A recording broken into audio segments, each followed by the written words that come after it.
The first Biden-Trump debate of 2024 begins now. 4 years ago, Joe Biden was practicing for debates in his basement. Now as president, he can prepare anywhere, even the White House or Camp David. Despite the changes, his debate prep remains consistent. On the other hand, Trump is avoiding practice, relying on interactions with voters and the media. When they face off again, they'll have new material to spar over, with Trump portraying strength and Biden emphasizing care for Americans. Trump team says he doesn't need formal rehearsals, contrasting his public appearances with Biden's perceived weakness. Both candidates risk focusing too much on themselves or their past achievements rather than laying out future plans. A concern especially for Trump, who often claims that he won the last election. When Trump and Biden face off, they'll likely focus on comparing their records and plans for the future. Biden's team aims to highlight Trump's past actions,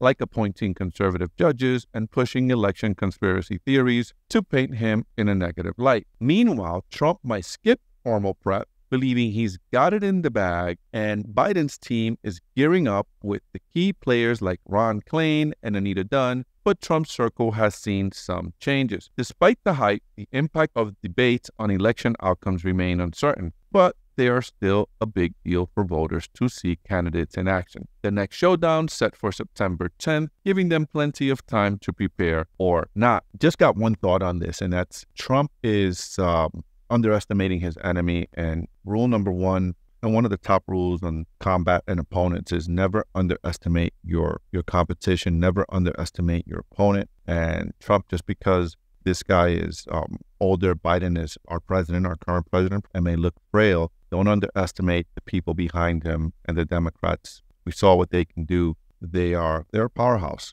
Don't underestimate them. That's my message for you today. Don't underestimate your enemies. Prepare. So if you're listening and you got competition, don't underestimate your competition. Trump, if you didn't learn your lesson, look at what they did to you, what the Democrats did to the Republicans the last time around. Kind of swept the floor with the Republicans, and the media everywhere, they had a better strategy. So don't underestimate.